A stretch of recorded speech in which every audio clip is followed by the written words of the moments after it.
Yo, mind your fucking business, nigga. Ain't no one talking to you, bro. Listen. Yo, listen. Damn, I been woke for a minute. Getting checks need a percentage. Getting so lifted. How I'm so gifted. I played in your track, but they told me to skip it. I just been spitting. Look at me back in my ways. I've been on this shit since back in the day. You cannot tell me that I did not pay for the sins I committed. Got locked in a cage. Stay in your place. I'm riding the BM, but I won't. Yo, what's going on, everybody? It's your boy McQuinn, and I'm back with another episode of the Yup, I Said It podcast here live at New Wave Studios. Shout out to New Waves Guam. If you want to book a session, hit us up at New Waves Guam on Instagram or go to newwavesguam.com and you can book a session. We got you. Today, on this episode, I have a very special guest with me, hailing all the way from San Antonio, Texas, by way of Guam, the lovely Miss Rhythm Blas. Hi. How are you today? I'm honestly doing really good. I was actually looking forward to this, and I was like a little nervous, but I think I'll be fine. Yeah, it's all good. So your family's from here, but you grew up mostly in Texas. Yeah, so I was actually born on Guam, and my dad was military, so he was in the Air Force. He met my mom on Guam. I was born on Guam, and then I left like 3 months after I was born, and then we were stationed in Hawaii, Colorado, and then I relocated to Texas and came back when I was 16. Okay, that's what's up. So you grew up in Texas and Guam. So what all did you pick up from Texas to bring back here? Oh my gosh, from Texas? Oh. Honestly, it was just like, I don't know. I really can't answer that question. But, you know, it was just the like culture out there from Texas, you know, like similar to Guam, but I felt like when you come in from a different place in the middle of high school, it's such a huge culture shock. You know, I was like taking French classes. I was in AP. All my courses were AP, playing basketball. And then you come to Guam, like, they didn't have AP classes. They obviously didn't have French at the high school I went to. So it was just this huge culture shock. And then just going from, you know, in the States, we didn't have to wear uniforms. Come to Guam, we got to wear uniforms. Like, just everything was just different. The dynamic was different. They had block schedule compared to 8 classes that everyone is used to. And so it's learning to just go through the culture of being on Guam instead of what you're normally used to for the past like 12 years in Texas. Yeah. So Okay. a huge culture shock for sure. Most definitely, and you grew up biracial. Father's African American, and your mother's My mom's from Chamorro. Guam. So how was that? You know, growing up being biracial, especially on Guam. I know it's definitely a different experience. Okay, so it's kind of funny because San Antonio is predominantly Mexican, right? So it's predominantly Mexican and African American. And so when I was there, everyone thought I was Mexican. And I'm like, okay, no disrespect to the Mexicans. I'm not. I'm from Guam. And so they're like, oh, Guam, is that short from Guatemala? And I'm like, nah, it's a U.S. territory. We're like all the way near the Philippines and like the East Asia, you know, on that side of town. And then, you know, so I come to Guam. And besides my last name giving it away, Blas, right? That's a Chamorro last name. When I come here, everyone's like, oh, you're not local.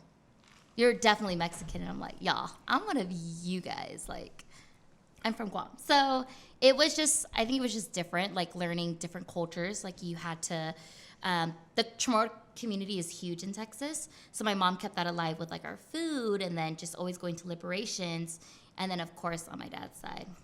Yeah, I mean, they do say everything is bigger in Texas, so wouldn't be surprised if there's a bunch of Chamorros out there, too, because they're all over California. And every big major state, there's a lot of Chamorros there, you know. There is. They roll deep. I'm not surprised they said you was Mexican, because y'all roll deep like Mexicans, too. That is true. That is true.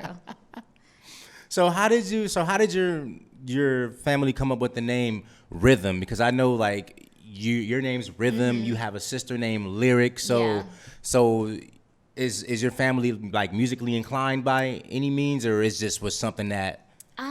So actually, my mom loved to dance. Like her dream was to be like a cheerleader for the Lakers. That was like her ultimate dream. And my grandpa actually had a band called Tropic Rhythm back in the 70s here on Guam. He was the drummer. And so my mom was just like, oh, Tropic Rhythm. That sounds pretty cool. So it just stuck, and she liked to dance, so she decided to name me Rhythm. So I have not met a rhythm, though. I have not met a rhythm. So since your name is Rhythm, do you have any rhythm? I mean, I could throw it back. Like, Oh, throw it back on no, I what? can dance. Like, it depends on like my mood. I'm not the kind of person to just go out there and like freestyle or want to just like throw down. But you know, I think if it's a song that I genuinely like, I will definitely. Nah, you said you could throw it back. Oh my God! No. What you throwing it back on? No, that's that's what everybody want. That's what everybody who watching want to know. Not for the podcast. Let's see up. I said it. We go there. We go there, throwing it back. What, you throwing it back on a tree? You throwing it back on the wall? Plead the fifth. You plead the fifth? I plead the fifth. Don't sip to that. Hey, oh yeah, this don't got no label on it. Well, we taped This it. no got no label. Sponsor me. Name bottle with blue tape on it. Sponsor my fucking podcast, and then I'll show the label. Cause we some petty assholes up here. Hey, petty's the way. Petty really is the wave. So you do social media marketing out here. You have a company. Well, you work for yourself now. I do. So yeah, go into detail about that. You know, I've always had a passion for marketing, and I've always just had like an eye for marketing. And my company now, it's called Visual Rhythm, but it started off back in 2019 as a side gig. And my first client was Kitchen Lingo, and I was just a regular. I loved their food. I loved their drinks. I was there at least twice, 3 times, almost honestly a week, just to be there. And a couple months later, they presented me, and they're like, "Hey, why don't you just run our social media and just, I was like, okay. So from there, it was just a side gig. It was just something that I genuinely love to do, and I knew I wanted to make something of it. But at the time, it wasn't my main priority. And so after all these years going through doing that, I was just like, you know what? Why don't I just really invest in myself and invest in my own company and just launch Visual Rhythm full time?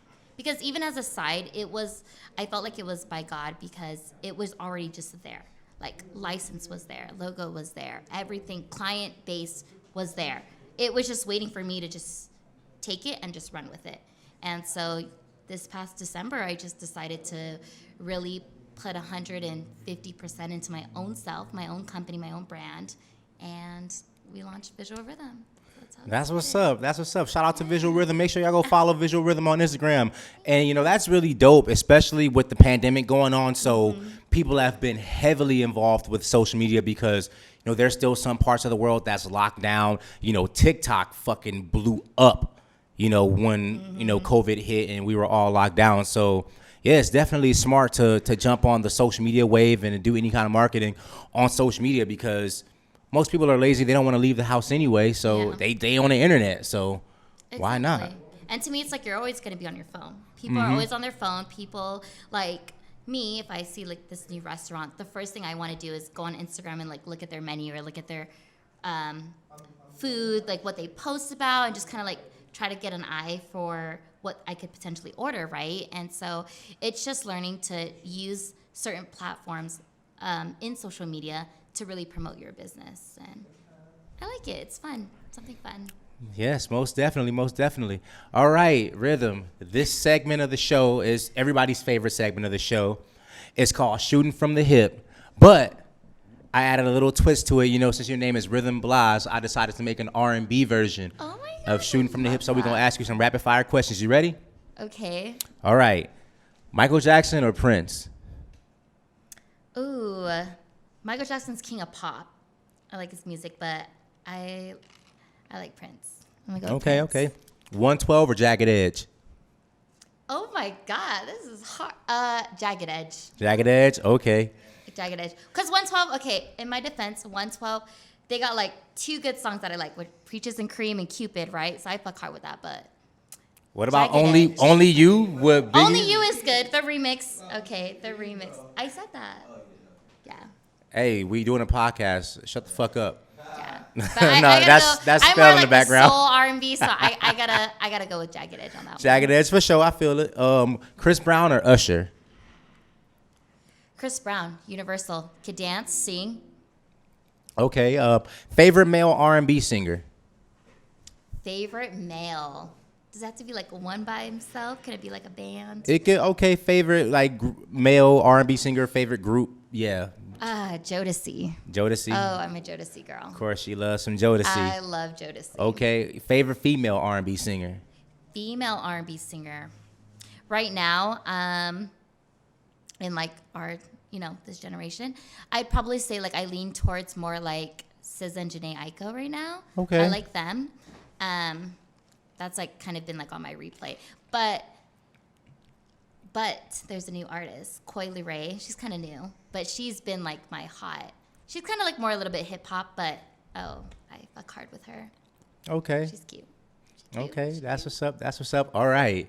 My favorite one, my last one is 90s R&B or early 2000s R&B? No, 90s R&B all the way. What? 90s R&B. What? I'm an old soul. Like I love 90s R&B. Like, Early that's 2000s me. R&B was busting though 2000. too. Okay, early Like 2000s. early is good. 2000s. Yeah, it was. But that's like as me. Nah, I'm a 90s girl. You a 90s like, girl? You throw some necks on. Ooh, Keith Sweat.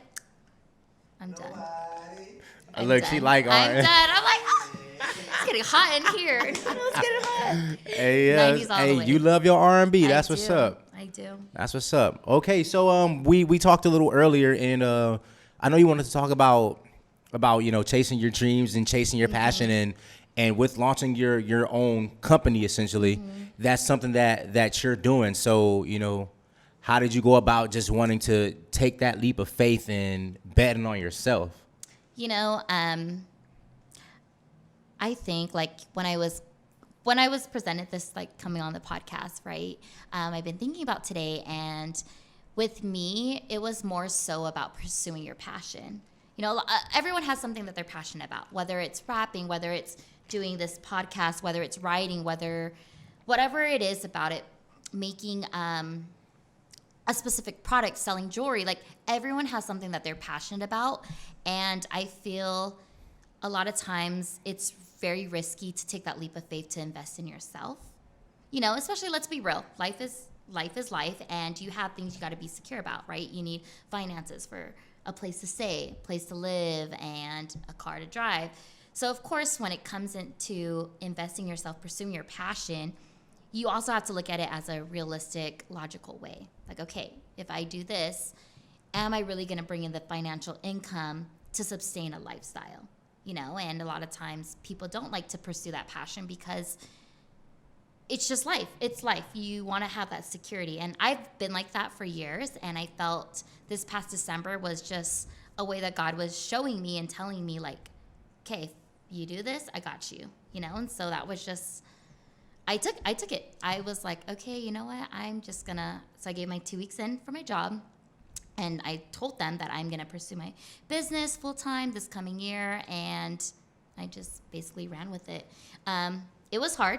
Don't get me wrong. Like, the struggle is real, and the hustle is real. So the first 3 months of this year, I barely really spoke to anybody, didn't really see anybody, because I was just so dedicated in building my own brand, and not only just building my company from where it was, but also to providing and ensuring the income that I needed for my household. So it was a lot. It's a lot. But I really feel like if you're really passionate about something, there's potential, and you just need to do it. You can't keep letting this fear hold you back, because that's what faith is. You're going to take a leap of faith, and you can't always, you have to choose between fear or faith of what you want to do. And, I feel that. And I know everybody else felt that too. And yeah, guys, you got to take that leap of faith. You got to take a chance. It's okay if you fall on your ass. You're going to fail sometimes. You're going to fail sometimes, and that's cool. But it's better to try and fail than to not try at all, because you miss every shot you don't take. So take that chance. You never know.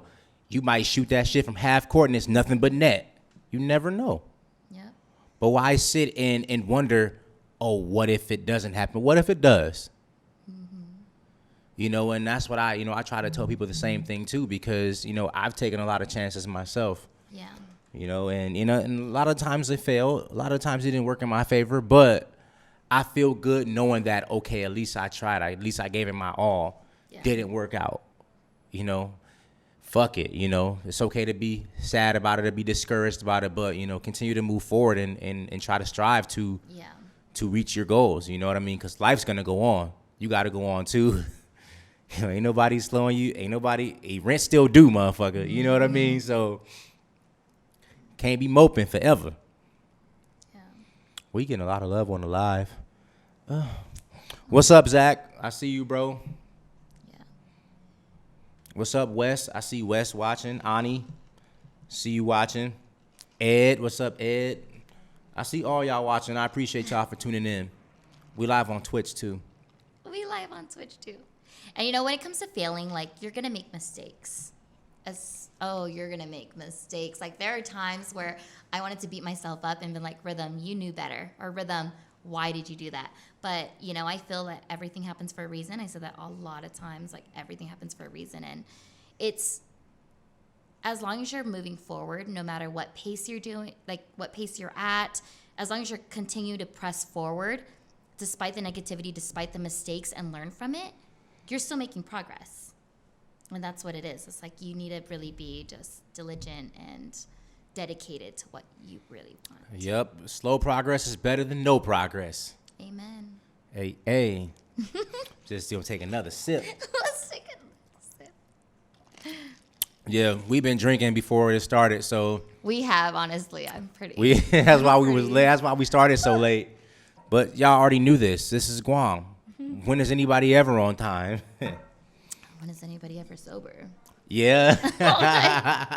It's another one. It would be ladies' night if it wasn't for COVID, but it'd be like that sometimes. So, Rhythm, we all curious to know, what's your situation like? Is you booed up? You got an entanglement going on? Am I seeing someone? You seeing somebody single? I mean, I don't think you single, but you can tell everybody if you are. I don't think you're single. I think that's just me playing devil's advocate. Honestly, I think my last relationship was about 6 years, right? Like almost 6 years, and I've been like 2 years single. So I think it's you learn to grow, and when you're in a relationship, you should definitely, that's the whole point of a partner, is to help them. Like, they should motivate you to grow and be a better person than what you are now. So you really can't be in a relationship if you don't really learn to love yourself and be by yourself. Exactly. People are just, they gravitate towards that toxic shit. Yeah. They'll rather be with somebody that they know is not good for them than to be by themselves because they don't want to be alone, because they feel like somebody is gonna like validate their happiness or whatever. Mm-hmm. See, the problem is, I'm about to spit some real shit real quick. The problem is, y'all don't look for somebody to be a part of the equation. Y'all look for somebody to be the equation. Ooh. Listen to it again. Bars. Okay. Yup, I said it. Y'all don't look for somebody to be a part of the equation. You look for somebody to be the equation. And that's why a lot of y'all relationships are fucked up and a lot of them fail, because you're not happy with yourself. Mm-hmm. And I agree. That's at least what I see out here. I've been to other parts of the world, so I can talk about other places. I talk about Guam specifically, one, because I am here, and two, because I've been all over the fucking world. And I can see that in the States, especially in major metropolitan cities, a lot of people are like happy being single. A lot of them are content with it. They don't feel like they got to look for a relationship to be happy. You know what I mean? But out here, one thing I notice about people out here is like they fucking hate being single.